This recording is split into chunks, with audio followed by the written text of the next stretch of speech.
Halo semuanya, balik lagi bareng gue Vian Rawe. Dan seperti biasa di video kali ini gue bakalan lanjutin alur cerita yang sebelumnya pernah gue upload. Dan gak kerasa juga gue udah sampai ke season 28 dari kelanjutan alur cerita Battle Through Devon ini, atau Benua Kaisar. Tanpa banyak basa-basi, yuk kita langsung cek this out aja alur ceritanya.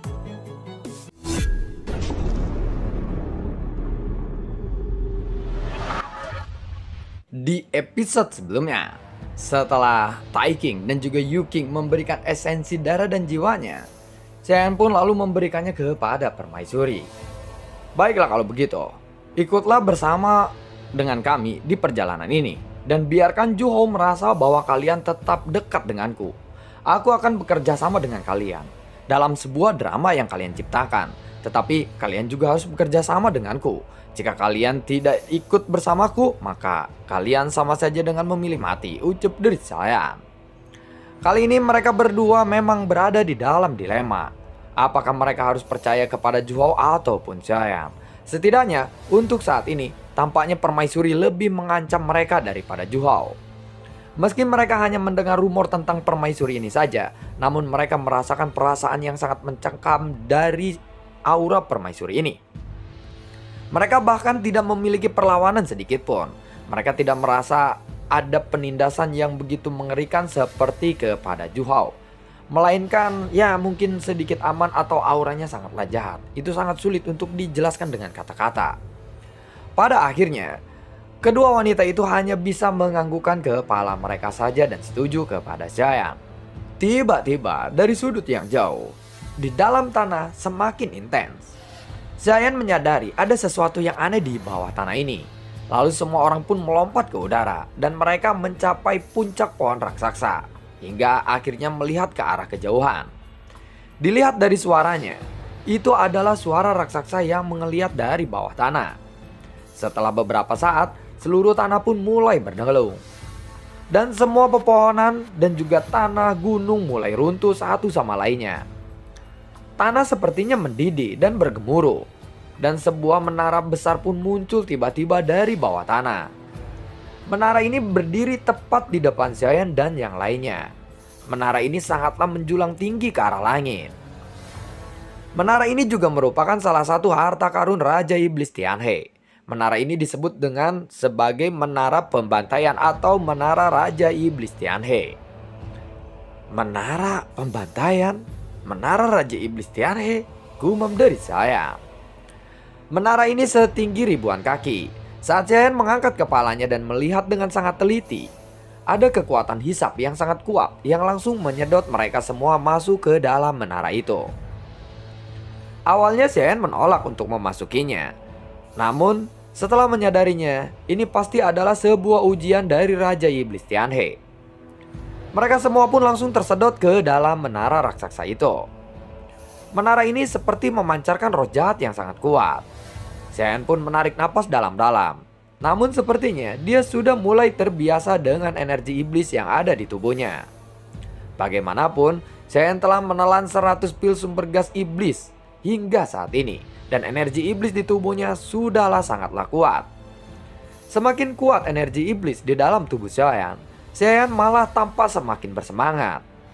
Di bawah kekuatan hisap yang begitu kuat, semuanya tiba-tiba tersedot ke arah yang berbeda dan harus terpisah secara paksa. Satu-satunya yang masih berada di samping Saiyan hanyalah Permaisuri saja kali ini. Sepertinya mereka semua tersedot ke dalam menara ini. Dan hanya Permaisuri yang bisa terbang ke sana kemari atau mau dia pergi kemana saja sesuai dengan inisiatifnya sendiri. Maka dari itu, Permaisuri tidak terpisahkan dari Saiyan. Setelah mengikuti kekuatan hisap ini, Saiyan juga memasuki menara pembantaian. Dalam sekejap, seluruh ruangan di sekitarnya menjadi gelap. Dan kabut abu-abu pun membatasi jarak pandang Saiyan. Hanya ada sekitar sedikit hal yang dapat dilihat dengan jelas oleh mata Saiyan kali ini. Di mana Saiyan berada, tanahnya penuh dengan akar pohon yang busuk. Dan tanahnya seperti rawa, berwarna merah tua. Di dalamnya, sepertinya nampak masih ada mayat-mayat yang belum membusuk seluruhnya. Bau busuk ini sangatlah menyengat dan Permaisuri pun melayang di udara. Kekuatan jiwa Xiaoyan telah menyebar, dan area di sekitarnya telah membesar. Tidak ada banyak aura yang bergerak, dan pada saat yang sama ada beberapa aura yang menyerang ke arah Xiaoyan.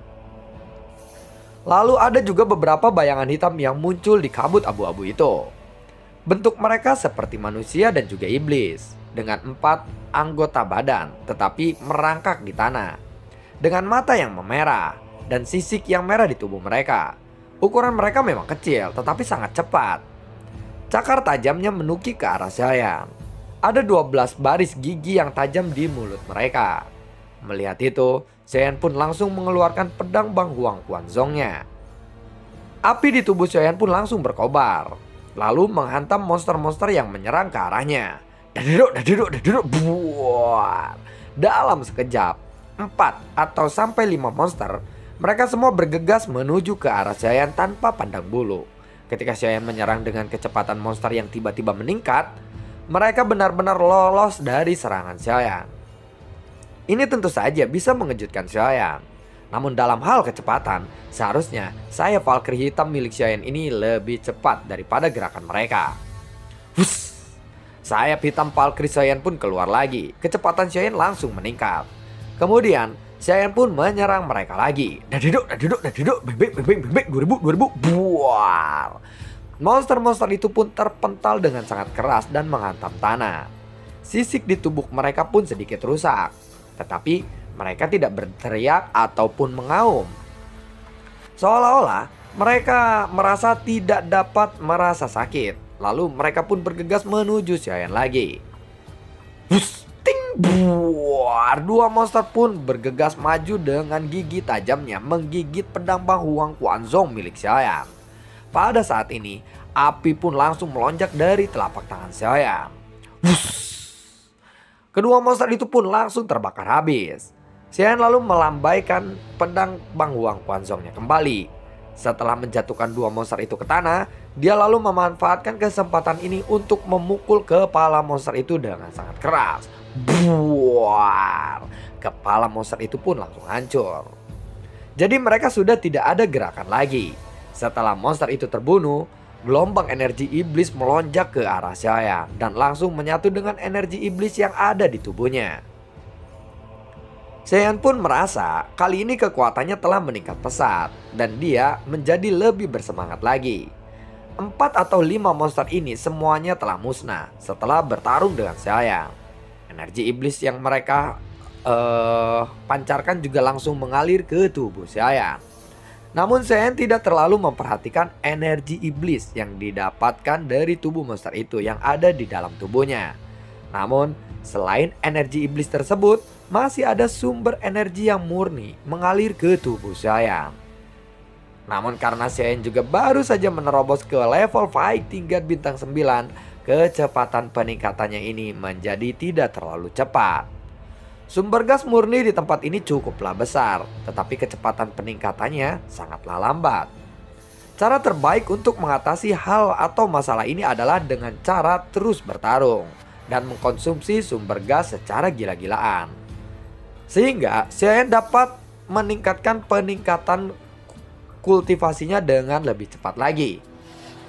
Dengan gerakan tubuh Xiaoyan atau Xiaoyan menggerakkan tubuhnya di dalam pertarungan, meskipun kabut abu-abu di sekitarnya ini menghalangi pandangannya, Xiaoyan memiliki kekuatan jiwa tingkat domain dan mampu melihat sekitarnya secara tidak langsung. Xiaoyan mampu menemukan aura di sekitarnya. Sosok Xiaoyan terus melesat seperti angin, dan dia bergegas ke dalam kabut abu-abu itu. Namun, sepertinya monster-monster yang ada di sini berada di tingkat 3 sampai 6. Untungnya, sepertinya mereka tidak bisa menyaingi Xiaoyan. Berada di tingkat 3 atau 6. Fighting God mungkin ya. Setelah melenyapkan lebih dari selusin monster ini, lingkungan di sekitaran Xiaoyan pun langsung menjadi kosong. Tampaknya sebagian besar monster dari sini telah terbunuh. Kekuatan jiwa Xiaoyan pun langsung menyebar. Namun, dia pun menemukan bahwa masih ada sekitar 2 aura yang tersisa di sekitarannya. Ini jelas bukanlah aura monster. Seharusnya itu adalah aura dari seseorang yang kuat yang juga tersedot ke dalam menara ini. Pada saat ini Xiaoyan sudah sangat dekat dengan salah satu aura itu. Dan dari kejauhan dia melihat sosok tubuh yang berdiri di kabut abu-abu itu. Matanya sangatlah merah mencolok. Dan kemudian mereka saling memandang. Dia menatap ke arah Xiaoyan dari kejauhan. Keduanya tidak berdialog atau mengobrol ataupun saling bacot-membacot. Tetapi berikutnya mereka semua langsung bergegas pada saat yang bersamaan. Ting buah. Orang ini memegang pedang yang sangat panjang, sekitar 8 kaki. Dan pedangnya bertabrakan dengan pedang Bang Huang Quanzong milik Xiaoyan. Percikan api pun mulai berterbangan kemana-mana. Namun di bawah pukulan ini, sosok Xiaoyan terus melesat mundur. Karena kekuatan orang ini sepertinya berada di tingkat immortality. Dan Xiaoyan sama sekali tidak punya kekuatan untuk menghadapinya. Hanya seseorang fighting god. Sulit percaya, kamu bahkan bisa bertahan sampai ke tempat ini. Hanya dengan kekuatan fighting godmu itu, ucap dari pria yang memegang pedang panjang itu memandang ke arah Xiaoyan dari kejauhan. Namun ini hanya sebuah keberuntungan saja, jawab dari Xiaoyan. Kalau begitu keberuntunganmu akan berakhir di sini, jawab dari si pria itu. Dia sebenarnya tidak bermaksud untuk mengejek Xiaoyan. Tetapi jika dipikir dengan logika, memang seseorang fighting god tidak mungkin bisa melawannya. Setelah pria itu selesai berbicara, pedang panjang di tangannya sudah dipenuhi dengan energi iblis dan pedang. Kekuatan immortality-nya langsung mengalir ke pedangnya. Di saat berikutnya, dia langsung mengangkat tangannya dan mengayunkan pedangnya. Spring buar. Energi iblis dari pedangnya yang begitu agung tampaknya benar-benar memiliki kekuatan penghancur atau dapat menghancurkan segalanya. Ahli pedang ini memiliki kepercayaan diri untuk bisa melenyapkan Xiaoyan. Menghadapi seseorang petarung immortality memang agaklah sulit. Jadi lebih baik kamu tidak perlu memaksakan diri seperti itu, ucap dari pria itu kepada Xiaoyan. Namun Xiaoyan telah mengangkat tangannya dan melambaikan pedangnya kembali. Dan pada serangan Xiaoyan saat ini sama sekali tidak ada fluktuasi sumber gas. Pria itu pun lalu mencibirnya. Dia merasa bahwa Xiaoyan ini benar-benar bodoh. Pria itu berpikir, bisa saja Xiaoyan ini langsung hancur total hanya dengan satu serangannya saja. Bahkan dia tidak mengeluarkan sumber gasnya. Buar, cahaya pedang atau aura pedang langsung menyelimuti Xiaoyan. Dan kabut abu-abu itu pun menghilang dan terbagi menjadi 2 bagian. Pria itu lalu berbalik dan tidak pergi dari sana. Dia berpikir bahwa Xiaoyan telah mati hanya dengan satu serangan itu saja. Dia sepertinya tahu bahwa selain Xiaoyan ada orang lain di sini.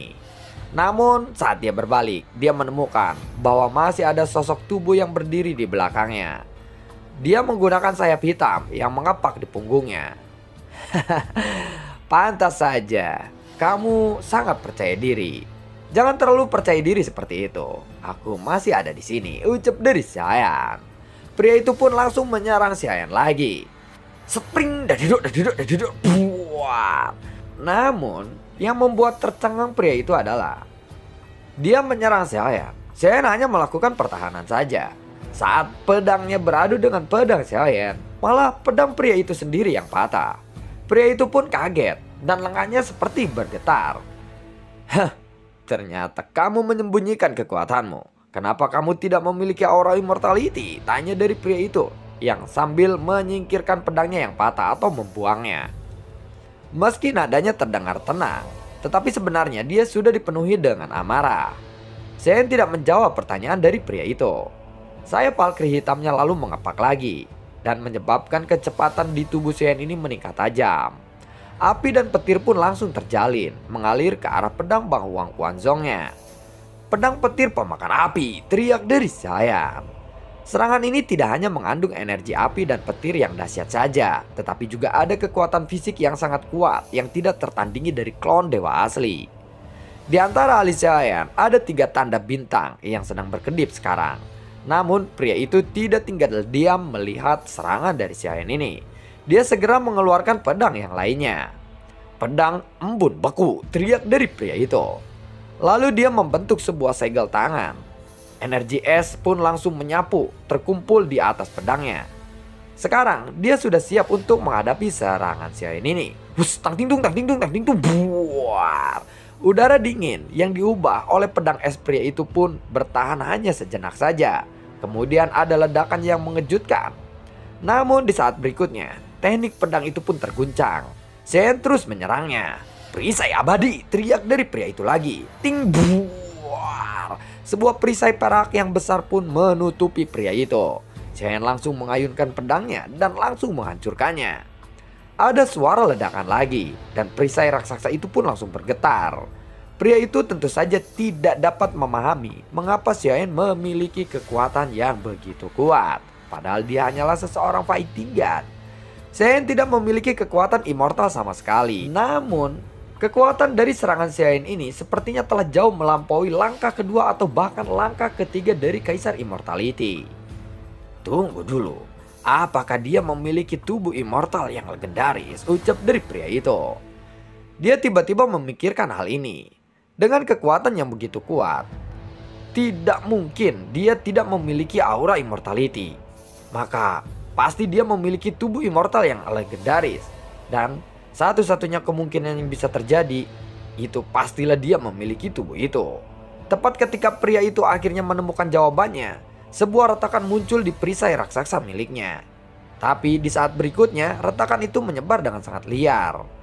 Perisai besar itu akhirnya hancur. Dan Xiaoyan langsung melambaikan tangannya lagi. Dan pedang Bang Huang Quanzongnya langsung menghantam dengan keras ke arah dada pria itu. Spring buar. Xiaoyan sepertinya memiliki kekuatan tubuh immortal yang legendaris dari klon dewa aslinya. Tentu saja kekuatan serangan Xiaoyan ini benar-benar sangat kuat. Sedangkan untuk kekuatan pria pengguna pedang itu hanyalah langkah kedua dari Kaisar Immortality saja. Pria itu pun terpental ke belakang. Namun karena pria itu memiliki kekuatan Immortality, dia pun bisa pulih dengan secepat mungkin. Namun sosok Xiaoyan pun bergerak lagi dan dia bergegas menuju ke arah pria itu lagi. Sepertinya Xiaoyan ingin menyelesaikan pria itu dengan sangat cepat. Pada saat ini, Xiaoyan langsung mengangkat pedangnya lagi. Namun tiba-tiba ada sesuatu yang melesat ke arah Xiaoyan dari dalam kabut abu-abu itu. Wuspring! Xiaoyan pun langsung mengayunkan pedangnya dengan keras dan menghantam sesuatu yang melesat itu. Buar! Energi yang kuat pun tiba-tiba menyapu dari keduanya. Kemudian ada sosok lain yang tiba-tiba muncul di sana. Xiaoyan langsung menyebarkan kekuatan jiwanya. Dan pada saat ini dia menemukan semua monster yang ada di sana telah terbunuh. Namun sepertinya hanya ada 2 aura orang ini saja yang tersisa di tempat ini. Jadi sepertinya kamu memiliki pembantu ya, ucap dari Xiaoyan. Pembantu? Aku bukan pembantunya. Hanya dengan membunuh kalian berdua, aku bisa menuju ke lantai pembantaian tingkat berikutnya. Jadi, aku di sini bukan untuk membantunya, tetapi untuk membunuh kalian berdua, ucap dari sosok yang baru saja muncul itu. Dan kekuatan orang ini berada di langkah ketiga Kaisar Immortality. Tampaknya dia juga memiliki keyakinan yang mutlak pada kekuatannya sendiri. Itulah sebabnya dia berbicara dengan nada yang begitu arogan. Dan lalu bagaimanakah kelanjutan ceritanya? Nantikan video gue berikutnya dan semoga sehat selalu untuk kalian. Gue juga tidak lupa untuk selalu ucapin terima kasih banyak untuk kalian semua yang sudah mendukung channel ini dari dulu hingga saat ini. Dan gue juga selalu ucapin terima kasih banyak buat kalian juga yang telah mensupport channel ini lewat link Saweria di bawah kolom deskripsi. Sampai ketemu lagi di video gue berikutnya. Assalamualaikum dan sampai jumpa. Dadah, semoga sehat selalu untuk kalian.